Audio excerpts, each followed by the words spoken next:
क्या बिहार का कोई मुसलमान मुख्यमंत्री नहीं बन सकता? 11 साल से तुम प्रधानमंत्री और तुम गृह मंत्री हो। अगर यहाँ पर बांग्लादेशी है तो तुमको रिजाइन करना चाहिए। तुम्हारी नाकामी हमारी नहीं है। हाँ, एक बांग्लादेशी जरूर है। एक बांग्लादेशी है जो हमारे मोदी जी की मुंह बोली बहन है। 2 साल पहले बिहार ने करीब 14 या 15 हजार करोड़ रुपए खाली कर्जा अदा करने के लिए इंटरेस्ट दिए थे। हजरत गूगल को बोलिए, ए हजरत गूगल, महाराष्ट्र में वो औरतों को कितने पैसे मिल रहे? तो बोलेगा अभी रोक लग गई। हम खाली किसी को जिताने के लिए नहीं पैदा हुए। पिछले 50 साल से हम वोट किस बुनियाद पर दे रहे हैं? क्या हम वोट इस बुनियाद पर दे रहे हैं कि सीमांचल से इंसाफ होगा? क्या हम वोट इस बुनियाद पर दे रहे हैं कि सीमांचल में एम्स आएगा? क्या वोट इस बुनियाद पर दे रहे हैं कि बैसा में जब सैलाब आएगा तो हुकूमत मदद का काम और राहत का काम करेगी? यहाँ पर जमीन के कटाव होगा, जो गांव कट जाते हैं उनको उनका पैसा मिलेगा? क्या हम इस बुनियाद पर वोट दे रहे हैं कि यहाँ से भ्रष्टाचार का खात्मा होगा? क्या हम इस बुनियाद पर वोट दे रहे हैं कि हमारी एक सियासी आवाज होगी? नहीं, हम सिर्फ एक बुनियाद पर वोट दे रहे हैं कि उनके घर में चिराग जलाना है, उनके घर को महल बना देना है, चाहे मेरा घर उनके लिए खबर ना बन जाए, मेरी खबर ना बन जाए। ये अब नहीं हो सकता। आप समझिए हमारी बात को। बिहार में करीब 60% 25 साल से कम उम्र के लड़के और लड़कियां रहते हैं।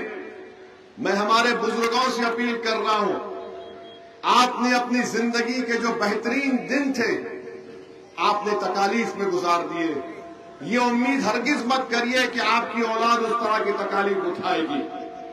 करवट लेना है, बदलना है हमारे बुजुर्गों को, हमारे नौजवानों को भी कि अब बहुत हो चुका। 50 साल आपने 50-60 साल आपने कांग्रेस को आजमाया, जेडीयू को आजमाया, राजद को आजमाया। आपने कभी बीजेपी की भी सरकार देख ली? बताइए क्या मिला आपको? मुझे जो मालूमात हासिल हो रही है, गैर मामूली भ्रष्टाचार है यहाँ पर। म्यूटेशन कराने के लिए 20,000 रुपये, ऑनलाइन चलाने के लिए 2,000 रुपये, पेंशन के पैसे दिलाने के लिए पैसे। बताइए इसका कौन पूछेगा? तो ये चीजें हैं जिस पर आपको गौर करके दोबारा इंशाअल्लाह ताला मजलिस के निशान पतंग छाप पर वोट देकर आपको सीमांचल के इंसाफ के लिए वोट देना है। तेजस्वी यादव उप मुख्यमंत्री थे, तुम कुछ काम करवा लेते, मंजूर करवा लेते, मगर नहीं करवाए। इनसे पूछो तुमने ब्रिज बनाया, पुल बनाया? तो बोले हाँ, हमने पुल बनाया राजद के ऑफिस में जाने के लिए। अरे तुमने पानी को रोकने के लिए कुछ किया? तो बोले नहीं, हम पानी साहब को देकर आए, पिलाकर आए उनको। कब तक ये आपका इस्तेसाल चलेगा? 60 साल हो गए मेरे भाई, अब तब्दीली पैदा करना पड़ेगा। आप मुख्तलिफ सियासी पार्टियों को अपने वोट से, अपनी हमदर्दियों से आपने उनको नवाजा। हमको सीमांचल में 15 साल दीजिए। MY कॉम्बिनेशन बोलते हैं, कहां है? किसको फायदा हो रहा है? क्या बिहार का कोई मुसलमान मुख्यमंत्री नहीं बन सकता? बन सकता है इंशाअल्लाह ताला। 16-15% रहकर तो जो 19% का शख्स ये बोल भी नहीं सकता कि मैं मुख्यमंत्री बनूंगा, बोलने पर भी पाबंदी है उनके पास। तो मेरे अजीज दोस्तों और बुजुर्गों, फिर सीमांचल में आप देखते हैं कि बीजेपी की तरफ से एक झूठा इल्जाम सीमांचल की जनता पर लगाया जाता है कि यहां पर घुसपैठी है। क्यों? ये मुस्लिम बाहुल इलाका है। हम मोदी जी को बोलना चाह रहे, खबरदार, आप सीमांचल को बदनाम नहीं कर सकते। अगर आप आकर यहाँ पर बताना चाह रहे हैं कि सिर्फ आपको भारत से मोहब्बत है, तो बताओ मोदी जी, आपने मोहब्बत के दावे किए, आपने सीमांचल के लिए क्या किया बताओ? यहाँ पर पानी आता है, यहाँ पर जमीन कट जाती है, यहाँ पर एम्स नहीं बनाया गया, यहाँ पर कई जगह पर रेलवे की ट्रैक नहीं डाली गई। गाया में फैक्ट्री खोलने की पॉलिसी आसान है, सीमांचल में नहीं है। यहाँ पर अनानास उगता है, चाय उगती है, केला उगता है, मक्का उगता है। बताओ उसकी कीमत क्या है? कुछ नहीं है। तो मेरे भाई, हम बीजेपी को बोलेंगे, अगर दोबारा मोदी अमित शाह आकर यहाँ पर बोलेंगे सीमांचल में बहुत आबादी बढ़ रही है, घुसपैठी है, तो हम मोदी अमित शाह को आईना दिखाकर बताएंगे 11 साल से तुम प्रधानमंत्री और तुम गृह मंत्री हो। अगर यहां पर बांग्लादेशी है तो तुमको रिजाइन करना चाहिए। तुम्हारी नाकामी हमारी नहीं है। एक बांग्लादेशी जरूर है, एक बांग्लादेशी है जो हमारे मोदी जी की मुंह बोली बहन है। वो कहां बैठी है? बांग्लादेश की जनता ने उसको बोला भाग, तो भाई के पास आकर दिल्ली में पनाह ले रही है। मोदी जी उसको आप सीमांचल लाइए, हम आपको रास्ता बताएंगे बांग्लादेश का। उसको बोलेंगे जा बांग्लादेश जहां से तू आई थी। मगर मोदी जी वहां की बात नहीं करेंगे। बांग्लादेश में इनकलाब आ गया, 56 इंच को पता नहीं। नेपाल में इनकलाब आ गया, मोदी जी को पता नहीं। यहां से आप बॉर्डर देख सकते हैं बांग्लादेश का, वहां पर आपको नजर आएगा कि चाइना, चीन एक एयरपोर्ट बना रहा है प्लेन लैंड करने का। मगर मोदी जी चीन का नाम लेने से डरते हैं। चाय की तो बात करते हैं कि चाय में चीनी मत डालिए, मगर चीन का नाम लेने से घबराते हैं।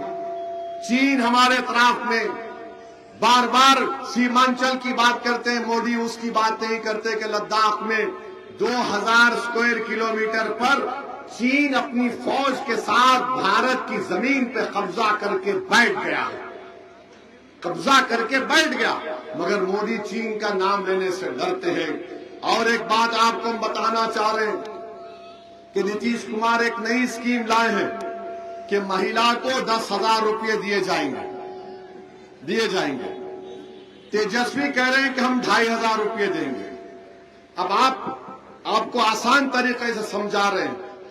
मिसाल के तौर पर अगर हम 100 रुपये का कर्जा लेते हैं, कितना 100 रुपये का, तो 20 रुपये से हम अपना घर बनाते हैं और 80 रुपया से हम क्या करते हैं, जो पहला कर्जा लिए उसको अदा करते हैं। समझे आप? और बिहार को जो पैसा आता है टैक्स में, वो करीब 50,000 करोड़ रुपये है। कितना? 50,000। अब नीतीश कुमार जो स्कीम बनाए हैं, उस स्कीम का जो खर्चा हम समझते हैं करीब 40,000 करोड़ होगा। बचेगा कितना? 10,000 करोड़। अब उसमें घर बनाना है, पुल बनाना है। अब तेजस्वी कह रहे हैं कि हम जो करेंगे उसमें 50,000 में 45,000 खर्च होंगे। तो होगा क्या? जब कोई प्रदेश कर्जा लेता है तो मुख्यमंत्री अदा नहीं करता, आप और हम अदा करते उसको। समझे? वो तो ले लेंगे, अब खर्चा बढ़ते जा रहा है। 2 साल पहले बिहार ने करीब 14 या 15,000 करोड़ रुपये खाली कर्जा अदा करने के लिए इंटरेस्ट दिए थे। तो ये घुमा फिरा कर सियासत कर रहे हैं।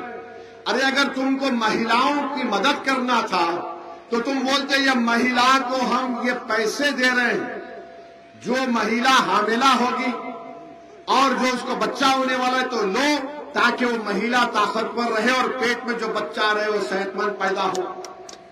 आप उसके लिए नहीं दे रहे। अच्छा, कौन गारंटी दे रहा है कि चुनाव के बाद वो पैसे मिलेंगे? महाराष्ट्र में, आप गूगल में करके देखिए, हजरत गूगल को बोलिए, ए हजरत गूगल, महाराष्ट्र में वो औरतों को कितने पैसे मिल रहे हैं? तो बोलेगा अभी रोक लग गई। पूछ लीजिए गूगल से आप। आजकल तो आवाज से बोल सकते ना गूगल को। यही तमाशा कर रहे हैं। अरे हम बोल रहे सीमांचल में एम्स खोलो, तो बोले 2,500। कोई बोला तो 2,500 ले ले, कोई बोला 10,000 ले ले। अच्छा, उसके लिए भी रिश्वत देना पड़ेगा कम से कम 500 से 1,000 रुपए। इतना भ्रष्टाचार है। तो इसलिए आपको बताने के लिए कि हम गरीब खवातीन के लिए बहुत करना चाहिए, मगर ये तो बताओ कि पैसा कहां से आएगा। कोई झाड़ तो नहीं है। अगर पैसे का झाड़ है तो सीमांचल में क्यों डेवलपमेंट नहीं हुआ? फिर सीमांचल में अस्पतालें क्यों नहीं बनती? सीमांचल में पुल क्यों नहीं बनते? सीमांचल में पटना हाईकोर्ट का बेंच क्यों नहीं बनता? सीमांचल में रेल की पटरियां क्यों नहीं पड़ती? कोचा दामन में स्टेशन क्यों नहीं बनता?